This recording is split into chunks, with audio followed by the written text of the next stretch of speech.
Yon, isang mapagpalang araw po sa inyong lahat. Nandito na naman po ang inyong Kuya Rizky at magbibigay na naman ako ng konting update sa mga beneficiary ni Daddy Frankie patungkol sa kanilang mga buhay-buhay.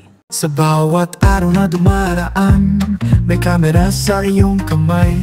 Hindi para sa sarili lang, kundi para sa kabutihan ng buhay. May ngiti kahit pagod na, may puso sa bawat gawa.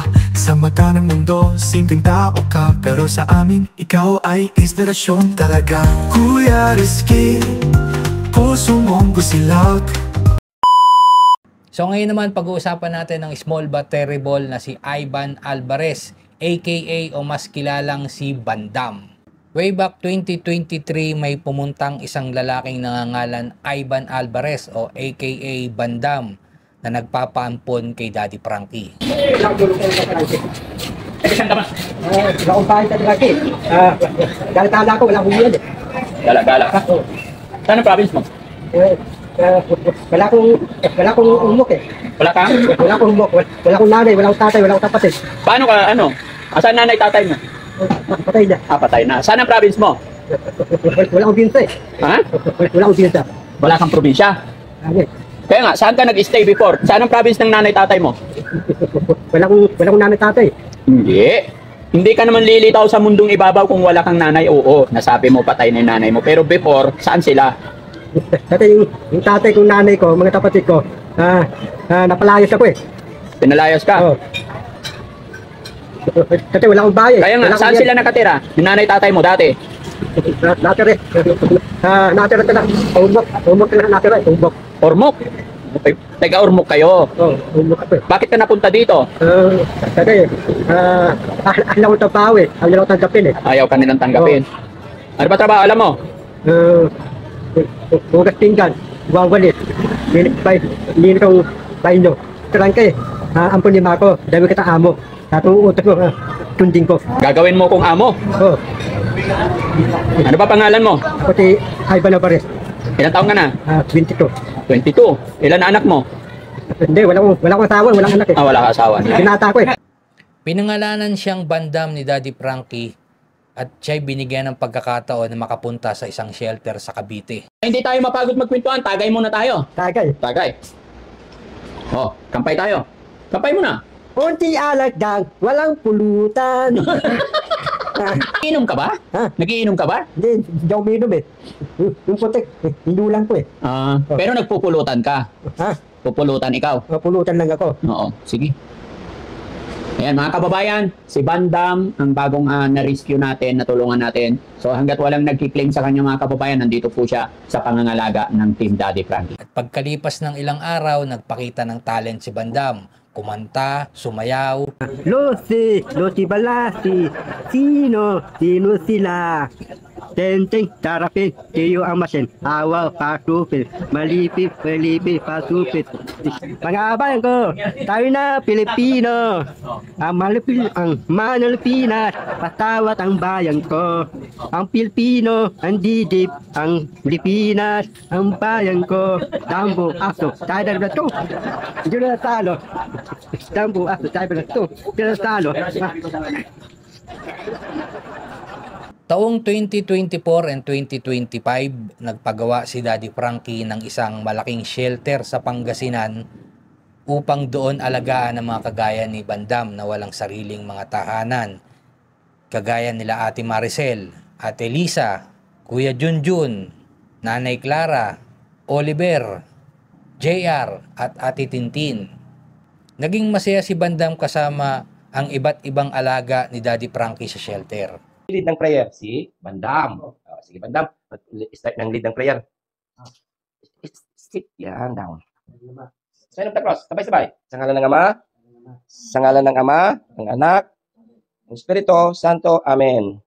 Yan. Bandam, lead.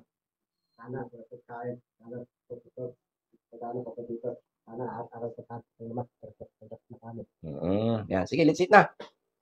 Yan. Ikaw, Ate Lisa. Gusto mo ito? Hindi, sir. Hindi. Hindi, sir. Hindi.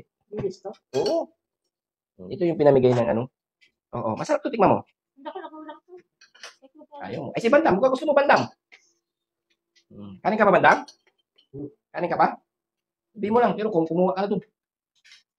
Kanin pa si Junjun para mabilis tumaba, no? Junjun. Ubusin mo na to. Itlog pa? Para mabilis din to si Kuya Junjun, kasi medyo payat siya, kamatang kaya dapat pakainin ng pakainin to.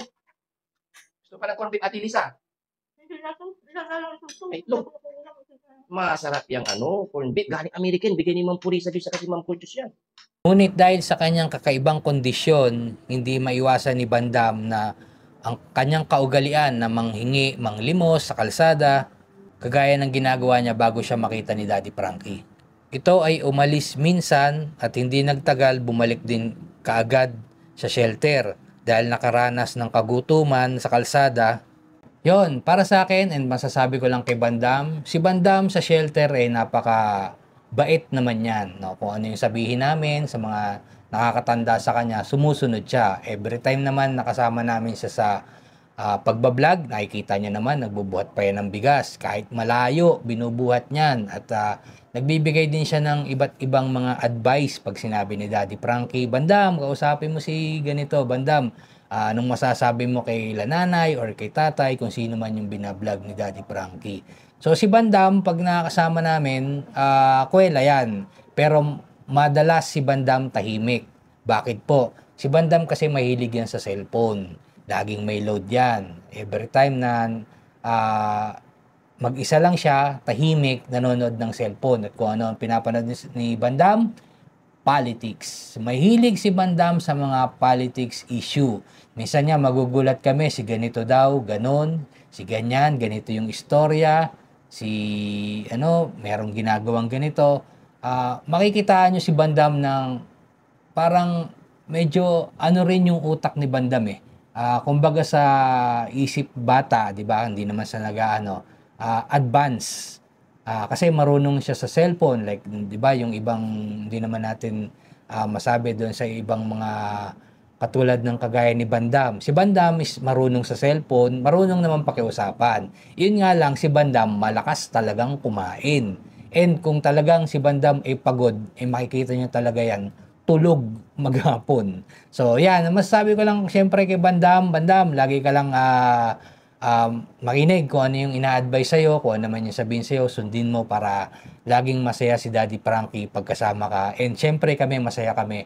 Dahil naandyan ka, hindi mo kami iniiwan, at kahit saan man kami pumunta, gusto mo sumama. Syempre, may times na napapalayo kami ng biyahe, or kailangan namin mag-vlog ng medyo seryoso. So, si Bandam naiiwan na lang po muna sa shelter, and syempre, nagse-cellphone para makita niya naman yung mga iba't ibang kaganapan sa Pilipinas. So, Bandam, lagi kang magpapakabait, nandito kami para sa'yo.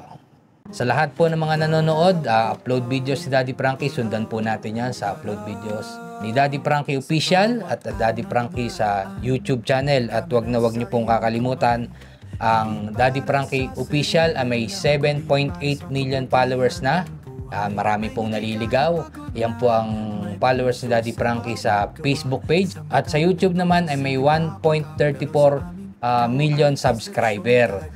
At sa mga bago lang po sa ating videos, paki-subscribe po ang Kuya Rizky at paki-hit na rin po ang notification bell para ma-update po kayo sa mga susunod pa nating mga videos patungkol po sa ating mga beneficiary at pagre-react sa ating mga upload videos ni Daddy Frankie.